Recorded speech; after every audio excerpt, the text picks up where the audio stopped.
R Gujarat ન્યૂઝમાં આપનું સ્વાગત છે। વેજલપુર વિસ્તાર પોલીસ સ્ટેશન વિસ્તારમાં હત્યાનો બનાવ મામલો સામે આવ્યો। હિરેન સોલંકીની છરીના ઘા મારી કરવામાં આવી નિર્મમ હત્યા। મહાવીરસિંહ જાદવે છરીના ઘા મારી હત્યા કરી। મહાવીરસિંહ અને રણવીરસિંહની પોલીસે કરી ધરપકડ। બંને આરોપીઓએ મૃતક સાથે કરી મારામારી। રણવીરે મહાવીરસિંહને છરી આપી હતી। મહાવીરસિંહે છરી વડે મૃતક પર હુમલો કર્યો। મૃતક અને આરોપીઓ વચ્ચે થોડા દિવસો પહેલા પીજીમાં કબાટમાં સામાન મૂકવા બાબતે ઝઘડો થયો હતો। સામાન લેવા અને દરવાજો ખોલવા બાબતે ઝઘડાએ ઉગ્ર સ્વરૂપ ધારણ કર્યું।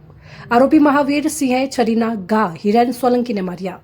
ઇજાગ્રસ્ત હાલતમાં હિરેન સોલંકીને સારવાર માટે સોલા સિવિલ હોસ્પિટલ ખસેડવામાં આવ્યો। સારવાર દરમિયાન હિરેનનું મોત નીપજ્યું। વેજલપુર પોલીસે હત્યાનો ગુનો નોંધી કેસની વધુ તપાસ હાથ ધરી। રઈસ સૈયદ, અમદાવાદ। અમદાવાદ વેજલપુર વિસ્તારમાં પીજીમાં એક હત્યાની ઘટના બની છે અને વેજલપુર પોલીસે ગણતરીના કલાકોમાં 2 આરોપીની ધરપકડ કરી છે। કબાટમાં સામાન રાખવા જેવી સામાન્ય બાબતમાં છરીના ઘા ઝીકી હત્યા કરવામાં આવી છે। કેટલા આરોપી પકડાયા છે, શું કારણ સામે આવ્યું? એમાં એવું છે કે વેજલપુર પોલીસ સ્ટેશનની હદમાં એક સત્યનારાયણ જગ્યાની છે, ત્યાં આવાસ કરીને બિલ્ડિંગ છે, એની અંદર પીજીમાં ઘણા બધા નોકરી કરતા વિદ્યાર્થીઓ રહે છે। 13 તારીખે સવારે 7:30 વાગે જે મરણ જનાર હિરેન છે, હિરેન મેન્સીભાઈ સોલંકી એને અને જે આરોપીઓ છે મહાવીરસિંહ અને રવિ, એમની સાથે બોલાચાલી થઈ। એમાં એવું છે કે જે આરોપી મહાવીરસિંહ છે એને વહેલા ઉઠવાની ટેવ હતી, એટલે વહેલા ઉઠીને આવે તો આરોપી એસીમાં બંધ કરીને દરવાજો સૂતા હતા। દરવાજો ખટખટાવા છતાં પેલા નિંદરમાં હશે એના કારણે ખુલ્યો નહીં। પછી થોડી વાર પછી ફોન કરીને જગાડીને પછી દરવાજો ખુલ્યો, એટલે નથી ખોલતો એ બાબતે એ લોકો ઇન્ક્વાયરી થઈ અને ત્યાં જે મહાવીર છે એની જે તિજોરી છે એ રૂમમાં મૂકેલી છે એમની, તો એમાં માલ સામાન લેવા જાય એ બાબતે પણ બોલાચાલી થતી હતી।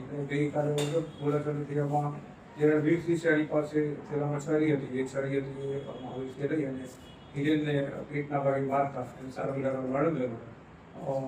આ કામે ગુનો વેજલપુર પોલીસ સ્ટેશનમાં BNS 103 મુજબ દાખલ કર્યો છે અને બંને આરોપીની ધરપકડ કરવામાં આવી છે। બંને આરોપીનો બેકગ્રાઉન્ડ શું છે? કેટલા સમયથી આ લોકો અહીંયા રહેતા હતા? એમાં જે આરોપી છે એમાં જે મહાવીરસિંહ કરીને છે એ તો હમણાં હજી 8 દિવસથી આવેલો છે નોકરીની શોધમાં, અને જે રણવીરસિંહ કરીને છે એ અહીંયા રહે છે 8 મહિનાથી અને એ પ્રાઇવેટ જે એજન્ટનું કામ કરે છે। જે મરણ જનાર છે એ અહીંયા સ્ટોરમાં નથી, બધા જ નોકરીના છે ત્યાં પીજીમાં રહેતા।